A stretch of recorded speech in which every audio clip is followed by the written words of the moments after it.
ఏమండి, అన్యాయము చేత కలిగినటువంటి గొప్ప వచ్చుబడి కంటే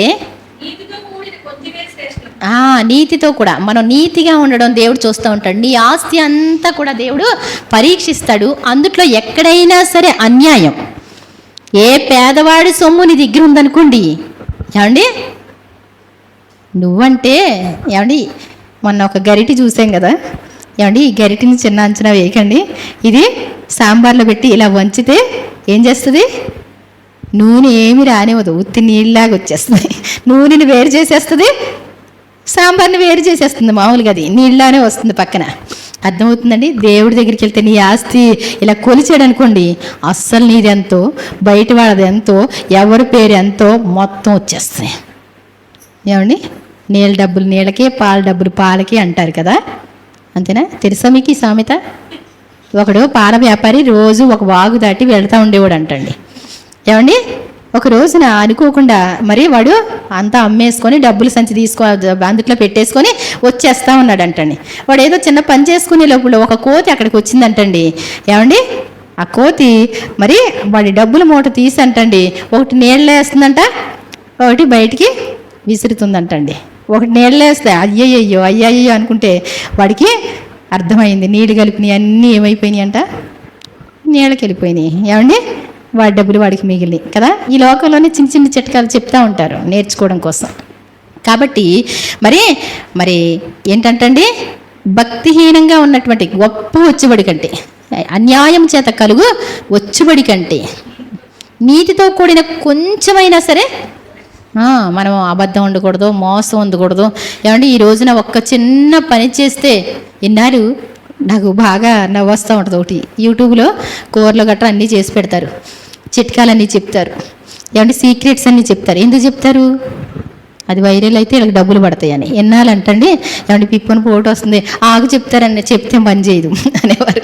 ఏమండి, చెప్తే పని చేయదు అనేవారు. కామెర్లు అయినా వాళ్ళు చచ్చిపోతున్నప్పటికీ కూడా బయట పెట్టమంటే కొడుకులకు కూడా బయట పెట్టేవాళ్ళు కాదంట. ఇప్పుడు ఏం చేస్తారు?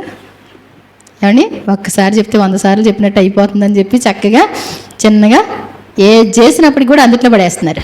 ఏమండి, కాబట్టి నిజంగా ఏంటంటే మరి ఒక చిన్న మాట చెప్తే లాభం. అందుకే అంటాడు అన్యాయపు లాభం కూడా. ఏమంటే పేదోళ్ళు ఉంటారండి, చిన్నగా ఏదైనా చేసి పెట్టమన్నారనుకోండి, అందుట్లో కూడా లాభం తీసుకుంటే, ఏమండి అవునా కదా, వాళ్ళు ఎంత కష్టంగా ఉంటారో, ఇంట్లో తిండి ఉంటుందో లేదో తెలియదు. నాకు తెలిసిన ఒకళ్ళు ఫోన్ చేసి చెప్పారు, ఇంట్లో ఏమీ ఉండలేదంట, వాళ్ళకి సమాధానం చెప్పడం కూడా చేత కావట్లేదు. ఏమండి, ఇంట్లో ఉన్న ఆస్తి అన్నీ కూడా అమ్మేసుకోవడం, కడతం చేస్తున్నారు. ఆఖరికి ఏమి లేని పరిస్థితిలో బియ్యం కూడా లేవంట వండుకోవడానికి. కొన్ని మాట చెప్పొచ్చు కదా, చేతిలో వర్క్ ఉన్నప్పుడు చెప్పుకోవచ్చు కదా. ఏమండి, చెప్పుకుంటే బాగుంది కదా. ఏమండి, మేము కష్టంలో ఉన్నాం, కొంచెం ఇబ్బంది పెట్టకండి అని చెప్పుకుంటే బాగుంటుంది కదా. అలా చెప్పకుండా చచ్చిపోదామా? ఏమండి, ఊరేసేసుకుందామా, కరెంటు లైన్లు పట్టుకుందామా అని సైతాన్ అనమాట అండి. కాబట్టి చాలా జాగ్రత్త. మనం మరి ఎవరి దగ్గర కూడా అన్యాయంగా తీసుకోవద్దు. పేదలకు కూడా కాస్తంత హెల్ప్ చేయడం నేర్చుకోవాలి. ఏమండి, మనకు మేలు జరుగుతుందని యూట్యూబ్లో అంతకంటే ఎక్కువ డబ్బులు వస్తున్నాయని అందరూ పంచిపెడుతున్నారేమో, అలా కాదు. మనుషులకి ఒక వాక్యం అర్థం కాదు. ఏంటి అంటే మీ నీతి క్రియలు, ఏమండి మనుషులకు కనబడవల్లని మీ నీతి క్రియలు వారి ఎదుట చెయ్యొద్దు అంటాడు. వారి ఎదుట నీతి క్రియలు అంటే ఏంటి? ధర్మం చేసేటప్పుడు ఏంటంటండి, వీడియో తీయడం, వీడియో కోసమే. ఏమండి, వీళ్ళకి 10 రూపాయలు చేస్తే వీళ్ళకి 1000 రూపాయలు రావాలి. ఏమండి, మీరు మీ పరలోకపు తండ్రి వల్ల మీరు ఫలం పొంది ఉన్నారు అంటాడు. కాబట్టి మనం ఏం చేయకూడదు, ఎవరికైనా ఏదన్నా ఇస్తే ఏంటి, అది సీక్రెట్గా ఉంటే దేవునికి తెలుస్తుంది, పరలోకంలో ధనవంతులుగా ఉంటాం.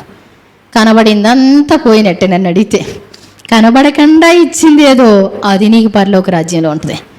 ఏమండి, కనబడేలా చేసిందంతా ఏమైపోయినట్టు? అందరికీ కనబడితేనే ఇష్టం, కనబడితే లాభం కూడా వస్తుంది కదా.